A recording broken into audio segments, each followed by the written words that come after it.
Well, Pitt gets another victory as the Pitt Panthers continue their little winning streak now, coming off of a week of no football into a week of a victory for the Pitt Panthers. We'll see how Pitt fans feel about this Pitt team now as this roller coaster ride of a season continues on. I'm your host here, Mike Osti, and this is the Pitt edition of Pittsburgh Postgame on Pittsburgh Sports Live and, of course, Pittsburgh Sports Now. I'm joined by Paul Zeise, who many Pitt fans, of course, know from Post-Gazette, from 93.7 The Fan. He actually covered the game tonight. And we were going to do this before the Zooms, but I wanted to switch up and do it after to get kind of the take of what was said during those Zoom press conferences. So first off, Paul, I definitely appreciate you taking the time here before you get home to do this with me. And number two, how do you feel about this Pitt team? I'll kind of ask you, how do you feel about this Pitt team now? Because I posed this on Twitter. Do Pitt fans feel better about Narduzzi? Do you feel better about the program than after the Notre Dame blowout and after the week? And it seemed kind of still to be a mixed bag. Back-to-back victories for Pitt. Florida State down, Virginia Tech a roller coaster ride. How do you feel about this Pitt team now after another big win and a beatdown of the Hokies? Many thought they would win, but certainly not like this. Well, can you hear me? You're good. I can hear you. Okay. I think that this is another year where Pitt fans are going to be disappointed and frustrated with this team. You watch this team play today, and you're like, where was this team all year long? And I'm not sitting here telling you that they beat, Frank Beamer's Virginia Tech team, or this is not a good Virginia Tech team, but Pitt did what good teams do, and that is blew them out of the water. I mean, it was 47-14 or whatever it was? Correct. I mean, Pitt had a couple of miscues early that led to field goals. Otherwise, this game, they could have been in the 60s. They blew Virginia Tech out. And the reason is because I've said all along, I think Pitt has a lot of talent. This is a frustrating team because, we talk about it all the time. Getting over the top for whatever reason is just difficult. And, and look, even if you just say this, okay, they had, they didn't have Kenny Pickett for the Miami game, or they might have won that game, right? But right. The NC State game and the BC game, you win those two games. We're talking about a team that's 7-2 and ranked right now going into play against Clemson. It might be the biggest game of the weekend. I mean, I don't know what else is on the schedule, but we're talking about, Clemson and Pitt, two ranked teams playing in a big game. So for whatever reason, Pitt has got to figure out how to win the games they're supposed to. They've got to figure out how to, give these kinds of efforts week in and week out, especially, it seems like these kinds of efforts come after the season has sort of been lost. You got to admit, after that 45-3 smash at the hands of Notre Dame, most people probably stopped paying attention. And, they played a really pretty good game down at Florida State. Now, again, Florida State's really bad, but still, good teams blow out bad teams. And that game was on the road, and Pitt blew them out. And they blew out Virginia Tech today in a game, and you watched it. And here's the thing, Mike, you can see they're fast, they're talented, they've got good players in a lot of different positions. It's frustrating sometimes saying, why can't this team put it together? But again, that's sort of the story of Pitt program's life. It really does seem that way. And again, Mike Osti here with Paul Zeise. Yeah, after the Notre Dame loss, it did not appear the Pitt program, certainly amongst the fans, could have been any further down. I mean, talking about 3-0 start under Narduzzi and the history of that, but then you lose those games you otherwise should have won. I think if Pitt would have just lost to Notre Dame regular and lose to Miami, people can take those losses. Miami's a top 15 team at that time. But you mentioned the NC State game, the BC game. When you add those in, it doesn't give you room for error. It makes you have to upset somebody to turn your season around like Pitt has done in recent years. And it made the program slow down after losing to Notre Dame and losing the way they did, where they were never in that game the second you turn it on. I know Mike Vukovican and I, we spent the entire hour of that post-game show going much longer than normal, talking about Narduzzi's job and his future and whether or not he should be the guy and that whole conversation. And then you get to this where, yes, Pitt is beating bad teams that are rebuilding as well, and Virginia Tech very similar to Pitt this year. Their fans don't know either. But doing it very handily, and you mentioned Pitt having talent, they did this today without Addison, who was on that COVID list out of those 16 players, and he has been the best receiver this season. They do get Kenny Pickett back with a 400-plus yard day, and I said this on Twitter. I hope Pitt fans appreciate Kenny Pickett because he's got way better throughout his career, and when he's gone, could be next season, they're going to potentially miss him. But does this – we talk about the program, and obviously that's going to be an issue. You're just going to – it's very natural to feel like this team had missed opportunities, and if they would have taken care of business, they would have potentially had a special year. But in terms of Narduzzi in particular, because many were calling for his job, which has years left to go on the contract. Heather Lyke doesn't like to do that, but many were calling for his head after the Notre Dame lost the way they lost that game. Does the fact that he's at least able to have these kids clearly play for him and play well, that he has not lost the room, does that give you any more confidence in him? Or have you seen enough with him over the years that because of how this season has gone, it doesn't matter with these two games and you would just like the program to move on? Well, I mean, I think that, again, I think everybody understands he's going to be back next year.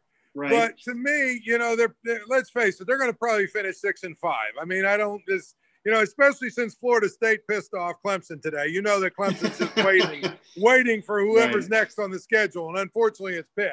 They're not going to catch Clemson sleeping. They're going to catch an angry bunch. And so it's going to be difficult down there. But let's face it, they should go down to Georgia Tech and do what good teams do, beat bad teams. And they Georgia Tech's a bad team. Right. So they go 6-5, and I don't know what the bowl, alignment situations are and all that other stuff. Yeah. If they finish 7-5, that's a season where you say, okay, well, it was successful that they won more games than they lost, but then you say this was supposed to be one of their best teams ever. And out of those 7 wins, are there any that really jump out at you?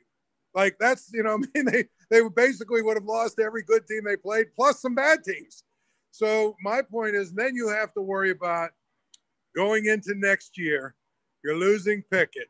You're losing, a ton of guys on defense, that play a lot. You're losing some, guys that are going to be drafted. You're losing an experienced team. You're probably losing Jimmy Morrissey. I mean, the bottom line is now you've got to come back with a group that's not as experienced, that doesn't have Kenny Pickett. I don't know what, if they go 6-5 again next year, well, actually they play 12 games, say they go 6-6 or 7-5 again next year. At that point, I would say if you're Pitt, you probably tell, that's when you have to pull them in and say, hey, look, we understood this year was a little bit of a rebuild. And, I'm talking about next year, right? But 2 years from now, it's got to happen. You know what I mean? Like, did you really feel like you've got to get over the top? Do you really feel like he has 2 more years though? Because obviously we know that he's not going to be fired this year. That's certainly how he's been able to kind of fix and right the ship a little bit this season, unless it got really embarrassing. But it still feels to me like, regardless of the contract situation, this was the year that he admittedly said was going to be the special year. This was the year that the national pundits, including pundits of rival schools, were saying this could be one of the best defenses in the country. This is supposed to be the special year. It's got puttered away off of some games they lost. They shouldn't have lost. We know what the record is now. It's clearly going to be probably a loss to Clemson and then maybe the Georgia Tech victory. But does that not at least have him enter the offseason with a hot seat that he would have to turn it around next year? Or has he been able to cool off this seat because at least it did not end up with 5 straight losses and getting blown out every week? Whereas if he would have lost these 2 games, maybe we'd be having a different conversation. Well, again, I mean, I think we got to let the games play out. They go down there next week and they lose, 51-3. And then, they lose to Georgia Tech and lay a stinker, you know what I mean? And finish up 5-6. That's true. That's, probably we're having a different conversation. I think what he has been able to do year after year is show that his teams play till the end of the season. They play for him. They keep fighting for him. Right. At some point that has to yield results. But I would say that the Pitt program, the Pitt athletic, administration, they understand, where they're at right now financially. And it's probably not going to be much better next year, to try and buy out coaches. I've said this a few times, and I mean this wholeheartedly. If you ever, as a coach, were going to pick a year to suck, this would be it, because nobody's going to fire you and pick up, no one wants to pay buyouts.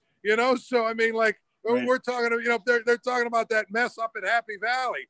If ever there was a year for a guy like him to go 0-5, it'd be this year, because they're not going to pay it. They're not going to buy him out. And so that's the thing. Now, my point about next year, Mike, is if they play well, they fight and they play well, they're 7-5 or something, 6-5 or 6-6, 7-5, whatever. They play well. They have a lot of young players playing, meaning they've got a pretty good team coming back that next year. It would be dumb to fire him. You know what I mean? Now, if next year is a disaster, that's different. But I think that, they don't want to fire him. You know what I'm saying? They want to find every reason not to. And I think, again, like, if they go 7-5 next year with, I don't even know who would be their quarterback, but they say they have their quarterback coming back and a bunch of linemen coming back and a bunch of their defense coming back, and, they have another really good recruiting class. Well, you say, okay, are we really going to fire a guy and start over when it looks like he's on the verge of having another maybe breakthrough year? So, I think that that's the way you have to look at it. And I feel like that's probably the way that it's going to go down. Now, again, they get smoked by Clemson, lose to Georgia Tech, and go 4-8 next year. It's a different story. Sure. So we just got to see how it plays out. Yeah, and that definitely seems like the reasonable take, and they certainly don't want to be getting rid of Pat Narduzzi although I'm sure they also thought the Boston College loss and North Carolina loss, those type of losses weren't going to happen. He'll definitely have room. It was actually said on the broadcast, and Pat Narduzzi saying that if Kenny Pickett will return, he would individually throw him a party. If Kenny Pickett would return for some reason, that would certainly give this Pitt team a much better chance, but not going to be as much of a veteran team next year as was supposed to be this year, as this was supposed to be the year. One thing Pat Narduzzi has done, though, and you mentioned it, he's been able to recruit. He's been able to get good players there, and that certainly has been a big advantage for Pat Narduzzi. Just the wins and losses have not been fully there. Paul Zeiss here with the Post-Gazette and with 93.7 The Fan. Paul, I do want to get you out of here with this, because I definitely appreciate the time here. I know you're leaving the game from covering it here this evening. If you were advising kids like Kenny Pickett, even other players on Pitt, because there's tons of decision that can be made. These kids can make a decision to return because of the COVID rules this year. What would you be telling them? I mean, you're a father who had a kid play at Pitt. You've certainly had this experience before. Not all of them, certainly Kenny Pickett, are not looking at a top 10 NFL draft situation by any means. But if they all would return, Pitt would have a chance to kind of redo this season. We don't know what the result's going to be. We do have some people here in the chat that are saying they play like this, they can compete against Clemson. They're going to go ahead and kill Georgia Tech. They're getting excited. I highly doubt that's the case, obviously, based on this year. But what would you be advising a player like Kenny Pickett, who's clearly got better to become this team leader, and others, if they have that decision to make? Do I come back next year, since this year has been provided to be a mulligan by the NCAA? Well, I would say, check in with the NFL. Check in with, people that, are advised in terms of, can give you an idea of what your stock is and where you're at. Are you a draftable player? All that other stuff. To me, if you're a free agent, if you're graded as a free agent, you should come back to school and play another year. I mean, the bottom line is you only have so many years of football in you, and making a team as a free agent is really, really difficult. So to me, come back, play your last year, now and see what happens. Maybe you improve, maybe you don't improve your draft stock, but you at least get to play another year, and you get, like you said, a little bit of mulligan. Now, the one caveat I would have with a guy like Kenny Pickett is, it all depends on what happens in the offseason with the coaching staff. If they change offensive coordinators and you're Kenny Pickett, do you really want to go through another offensive coordinator here? Right. To me, I would advise him at that point, at least put his name in the transfer portal and see if there's another team that's willing, that's looking for a quarterback. Because here's the thing. There's a lot of big-time programs. Look at the guys that are playing in all of those big-time programs. They could use Kenny Pickett. Are transfers, or graduate transfers, or older guys that, They plug them in and they play. And so my point is, I would tell Kenny Pickett, keep all of your options open, some of the other guys, I would say, listen, you're graded as a free agent. There's very little chance you're going to get drafted. Go back and play your last year. This was a miserable year from the standpoint of, you had to get tested 3 times and all the protocols and all the other stuff and everything else that goes on. I've talked to a couple of college athletes, who say basically it's not fun. This isn't college. This isn't the college they signed up for, man. Right. They can't go anywhere. They can't do anything. They can't. So you know what? If you're going to be a free agent anyway, why don't you just come back and try and have a season? Hopefully, there's a vaccine and all the other stuff we talk about, and next year returns to normal, and you can have a much better experience your final year, and then you go test the waters in the NFL. So it all depends on – now, a guy like Patrick Jones, obviously you're saying, you need to go. I mean, that's a little different, you know what I'm saying? But some of those guys, there's no decision that needs to be made. But for the most part, I think if you are not ranked, if you're not graded as somebody that's definitely going to be drafted or, whatever, you should come back and try and have a better, final year. Yeah, and the only argument against that is more football miles on you, on your body, certainly risking injury. And Kenny Pickett would be that one player that everyone's going to look to. If he were to come back, this would give Pitt a chance to have the special season you're talking about of maybe next year to redo this season if you don't lose to those bad teams you lost to this year. If he's not there, it puts a big question mark, certainly puts next season in flux as well, and potentially puts that risky situation again for Narduzzi with his job that he's safe for this year, but we'll see about the future. Paul, I definitely appreciate the time, man. We'll have to do this, again on a long, when we both have more time to play with, certainly, on your show or anything there. So I definitely appreciate the time. And have a good rest of your night, man. Hey, anytime, man. Thank you so much. Absolutely. Paul Zeise, of course, you know him from the Pittsburgh Post-Gazette and 93.7 The Fan. I've chopped it up with him in the past on his show and definitely hope to do that one again and certainly have him on again here for you guys when we have him a bit longer. He's not just finishing covering a game. I definitely appreciate that, though, because Mike Vukovic, who's normally with me here on this, that on show at Pittsburgh Sports Now, not able to go tonight here on the post-game show, and Paul jumping in there kind of last minute for me. So I definitely appreciate that. For Paul Zeise, I definitely appreciate the time from Paul. But I think Paul kind of put it perfectly, that this Pitt team, and this is where my head was, and I know some fans hate hearing this, but this is just the truth. This team was supposed to be in the midst of a special season this year. Pat Narduzzi was saying it. I've defended him in the past that he actually can recruit really, really well. Maybe this was all pointing into this year. Kenny Pickett, who many Pitt fans don't appreciate and has been heavily criticized in the past, has gotten way better, very, very comfortable with this team, making those receivers better. A lot of them are dropping pass after pass and making it harder on him.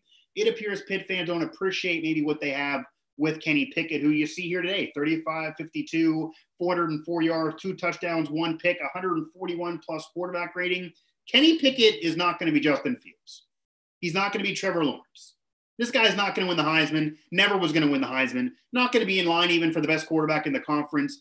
NFL is certainly a major question mark if he'll even have an opportunity to hold a clipboard someday. Certainly not a first-round plus draft grade, which is why Paul gave him the advice, and that's exactly what he should do, of keep your options open. If you really feel like you don't want to go through another offensive coordinator, if you really feel like this team's not going to be better, if they're going to hang you out to dry longer, drop passes for you longer, and you just don't want to deal with it anymore because we don't know about the pandemic, go ahead and try, but nothing's guaranteed for you. But Kenny Pickett has been so important. He's become such a leader of this team. He's the one guy that's really emerged as a star this year and actually has had his value increase this year. It's actually been more evident this season with everything Pitt's been through, dealing with games they lost without him, and seeing the emergence of some of these receivers, DJ Turner today with another big game, Addison, who sat out this game because of COVID, but a big season mostly for him, kind of surprising, was recruited by Notre Dame, chose Pitt over the Irish actually, that Kenny Pickett can make guys better. They can play for him. He knows the offense, a different offense than what he started with, and for everything he's been through, and he's been way better than he was when he started his career. He wasn't good enough then. He's good enough for a winning team now. So if he can return and Pitt could just not lay the eggs they're accustomed to laying, certainly under Narduzzi, but even in regimes of the past with different players, Pitt is just used to losing to teams they shouldn't lose to, ruining special years that could have been special years, and then throwing out a big upset in the middle there to have it be a game that fans talk about and have it kind of fix the morale of that season. Going back to that 0-7 win over West Virginia, going to the Clemson victories in recent years, going to the Miami win. You have those wins, and you can hang your hat on those wins. But those wins also come in pretty down-in-the-dumps years that either were mediocre from the jump and just all mediocrity, or years that could have been better that they just puttered away, like this season. I think the issue with the bad taste in your mouth for this season, if you're a Pitt fan, Pitt could have had one of the best defenses in the country. They've proven that the last couple of weeks. They have the talent to have one of the best defenses in the country. DeMar Hamlin's not played as well as he should have played all year. The rest could be said about a lot of Pitt, the linebacking crew. This Pitt team, defensively, they had some issues earlier in the season. They missed some coverage earlier in the season. They've had their mental issues. They allowed too much against them early in the season. So Pitt's defense, which usually was supposed to be carrying this load most of this year, you could argue, while still performing very, very well, has underachieved, certainly not played well enough in some of those games. They lost to teams like a Boston College, a bad team, to North Carolina State, a bad team. And even in the games that you figured, okay, you're going to lose to Miami, to Notre Dame, they weren't even competitive in those games, or certainly not the Notre Dame game, when that's what you wanted to see this year out of Pitt. You go ahead and take care of business on who you're supposed to beat. You go ahead and lose to who you're going to lose to. You have those couple losses to Miami, to Clemson, maybe even to Notre Dame as well. If you have just 3 losses and you have those as your losses, there's no staple win. You're not going to win the conference, but it would have absolutely been a better season than in recent memory, despite that ACC championship game appearance. And it would have been a respectable year, to say the least. It would not be a year where anybody would be questioning Narduzzi's future. It wouldn't be a year where Pitt fans would have such a bitter taste in their mouth. But when you start out as hot as they were, you look at that schedule and who they were playing when they were hot, the defense playing really, really well then and living up to the hype, but still minor errors in the beginning of the season. And then you lose to those teams you lose to, teams that just aren't good enough and that you should be beating. Then you get destroyed by the good teams, and you have that 4-game losing streak and that beatdown at the hands of Notre Dame, which, of course, just gave a bad taste in my mouth just covering this team, and certainly, I'm sure, for the fans. Program couldn't have been more down. You have that time off. Maybe that was a positive there with COVID this past week, and certainly the big win over Florida State, and their program is very, very down right now. Same thing for Virginia Tech. But I think with Paul touchdown too, you're getting victories now after that 4-game losing streak, but not just getting the wins. You're winning convincingly, which was supposed to be the case this year. Add BC and North Carolina State as victories to this season. Then you feel okay. Then you feel like the program's headed in the right direction. Then you're not going to win the conference, but you still feel like, okay, this is a good enough year for what was there and for the landscape under Pat Narduzzi. You're not going to feel like that because you're not going to forget the Boston College loss. You're not going to forget the 4 straight. You're not going to forget how you lost those games, and you're not going to forget the North Carolina State loss. For me, Kenny Pickett should go. Certainly not a first-round draft pick, but he should go. He shouldn't want to deal with this any longer, certainly with these receivers. Maybe his draft stock will increase a year later if we're talking, and you have another more respectable season from Pitt, or even a year like this, and his numbers are still what they are. But he's been injured so often. That's a major risk. He's risking more years on his body, more tax on his football life. I would try to get as much money as he can, certainly even if it's as a free agent. I would just kind of be done with this. But if he does return next year, it'll give Pitt a similar opportunity headed in next season. As Paul said, if you can take care of business and beat teams that are worse than you and beat teams you're supposed to beat that are also not ranked teams, that are teams with less talent than you potentially, based on the recruits and based on what we're seeing, then you'd be into a situation that's certainly a reasonable, respectable, quality season with, say, three losses or so. Not this, where Pitt now sits 5-4. 2 of the losses are to bad teams that shouldn't have been there. It gives you that bitter taste in your mouth. And even if they finish this season strong, but it's going to be at least be 1 more loss to Clemson, you almost assume that, you almost guarantee that. And then at least beat Georgia Tech. You lose that game, certainly we're back to talking again. Paul needs to see this play out. Everyone does. But it's just the taste in your mouth based on that 4-game losing streak kind of ruining what could have maybe been a good year, could have been a special year based on what Narduzzi was saying. It kind of seemed like the stars were aligned for this season for Pitt. and then it once again didn't happen. So once again, I do want to thank Paul Zeitz there for taking the time as he was finishing up coverage and covering the game there from the Post-Gazette and, of course, 93.7 The Fan. Well, yeah, I do want to go a little bit to the chat here before I close things. Should be 7-2. Again, exactly as Paul was saying, exactly as I've been saying. Yes, should be 7-2. I mean, in all reality, you're okay with losing to Miami. They were top 15 at the time. You're okay with losing to Notre Dame. You're okay with losing to Clemson. But losing to BC, losing to NC State, there was unacceptable losses. Take those two away. This team sitting at 7-2. You lose another one to Clemson, okay. 8-3. Finish out the year 8-3 after COVID with a veteran team. You have one of those losses be to Clemson. You have another loss to Notre Dame, who's a top 4 team right now looking at the playoff, who's already beat Clemson even without Trevor Lawrence. And the other loss being to Miami, who maybe is a little overrated, but okay, you still lose to Miami. Maybe that team could have been able to beat Miami. You're not mad. You're not mad if you're a Pitt fan. But that's just not the reality we're living in here. Penn State could use Pickett. Well, see, that's the point again, and I'm not going to necessarily say it's going to Happy Valley, but maybe that would occur. Obviously, it's a down year for Penn State, and that is a major understatement. It's a historically down year. First time they've been 0-5. This is by far the worst year under James Franklin and one of the worst Penn State seasons, one of the worst Penn State teams, one of the worst periods for the program here in a given year for Penn State in a long, long, long time. And obviously right after Sandusky, that was the case too, but you kind of give them that mulligan because you kind of expected that after that Sandusky scandal. It's just horrendous right now for Penn State. They certainly could use a quarterback. They thought they were getting Justin Fields. That didn't happen. We see what he's doing at Ohio State. But I do like Kenny Pickett. I don't like him necessarily as a pro quarterback, but I love him as a college quarterback. I think he's become better and better as each season has progressed. I would love him to stay one more year, go somewhere else, be a grad transfer, be able to get in that pool of grad transfers that we've seen have success at other schools. And I think he certainly could do that as a quarterback somewhere else.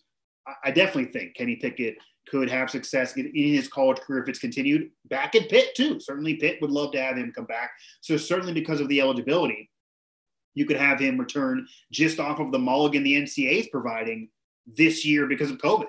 So I would love to see Kenny Pickett back at Pitt next year, even have longer than that of Kenny Pickett in college as a grad transfer beyond that Paul mentioned.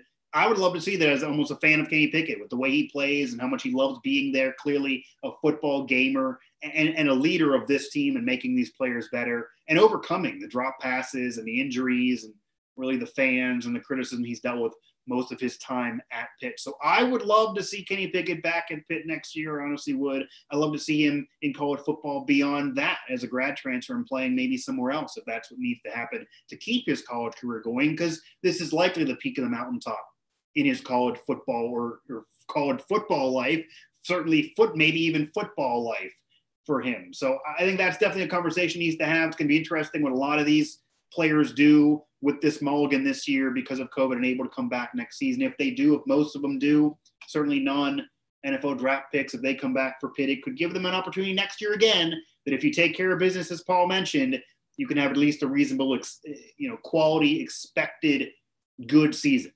But this year is just hard to get out of your mind that loss to Boston College, that loss to North Carolina State, no matter how well Pitt has played in other games, no matter what Pitt has done this season. At the end of this season, when you finish this year, no matter what, it's going to be impossible for most Pitt fans to be able to say, okay, I'm happy about this year, because they know what was said entering the season. They know what they were expecting entering the season. They know the talent that's been there this season. And they also know how Pitt has played against some good opponents, against just teams most of this year. They've seen these last 2 games. They saw those first 3 games. It's going to be impossible for a fan to look at this year and reflect back and not say this was a missed opportunity at a special season. And it could have been better. The talent was there. It could have been better. Pitt started 3-0. They then lost a team they shouldn't have lost to. That ruined the year. Miami didn't ruin the year. Notre Dame getting destroyed by a rival like that, it didn't ruin the year. Notre Dame is a playoff team this year. This is the best Notre Dame team they've had in a while, as they're now part of the ACC, at least for this season. even as well as Pitt's played against Virginia Tech now, against Florida State, even though they're going through rebuilding periods in their program history, and those are down teams, and you should take care of that business. They did, as well as they played against those teams, as much as they've taken care of business most of this season now. Maybe they could end strong and play respectable against Clemson. No matter what the result, this season is going to be a year that Pitt fans are going to look back on and say it was a missed opportunity, that it could have been better, and that this season was ruined because of those bad losses in which Pitt did not take care of business, that Pat Narduzzi's team did not take care of business against bad teams like Boston College and NC State. He's going to be there next year. Certainly he's not going to be fired as much as we were talking about it a few weeks ago, as much as his head was being called for a few weeks ago. Pat Narduzzi is not going to be fired. He will be back next year. The program, the university do not want to let him go. Paul Zeise very, very tapped into Pitt for sure. He certainly alluded to that, and that's just been what everyone kind of is aware of. But I'm not as maybe leaning as Paul. I don't think he can go into another 7-5 next year. He does need to have that special year, especially if Kenny Pickett returns. If not, maybe you give him another mulligan. But how many mulligans do you eventually give? Because, again, this season was not the special year he said it would be. This season was not the special year it could have been. If Pitt could beat Florida State the way they beat Florida State, this is in summary. This is how I'll close this show. As much as a beatdown of Virginia Tech is great for Pitt fans to see, as much as back-to-back victories in the midst of COVID has been great for Pitt fans to see, as much as you want to finish this season strong, and as much as you like beating up on Florida State and Virginia Tech, even though those programs are down, you should take care of that business. This season has been a missed opportunity. This season could have been better. This season could have been special, and it's not been a special year because of those bad losses that shouldn't have been there earlier in the season that really ruined things and ruined this year from being special. You add the Boston College loss, you add the North Carolina State loss and make them victories. Pitt is sitting pretty right now. They are in the midst of a quality season. It wouldn't matter what happens the rest of the way. You'd be happy about Narduzzi. You'd be acceptable of Narduzzi. You'd be able to continue and be excited about the future of this program. But now there's still reason for doubt. There's nothing that tells me they're not going to do the same thing next year, play well at times, utilize the talent at times, show what their ceiling can be and how good they can be, and then also putter it away and lay those eggs at times that ruin a season from being special. I want to once again thank Paul Zeise from the Post-Gazette and, of course, 93.7 The Fan for joining me there after covering the game at Heinz Field. Of course, walking to his car there, you could see him there on the iPhone there connecting to Zoom. So I definitely appreciate it, Paul, doing this last minute for me to get one of these post-game shows up here. Of course, for all of us at Pittsburgh Sports Now, where this post-game show will live here after I get off the air, also all our post-game coverage for the Pitt Panthers over there at Pittsburgh Sports Now. For Mike Fakova again, for Alan Saunders, for Pittsburgh Sports Live, I'm Mike Ostie, and that's just what's in summary. That's just what's in summary. I'm not giving this as a biased take. I'm not a Pitt fan. I'm just saying from the perspective of an outsider, and certainly from what I'm seeing amongst Pitt fans, it's great to see the way this team is playing now. It's great to see the ceiling of this team. It's great to see the talent finally playing like it should.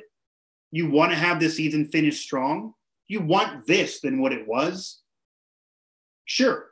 But this season could have been so much more. And it just feels like that's the taste that's going to be in your mouth. And there's just still no way to get rid of it.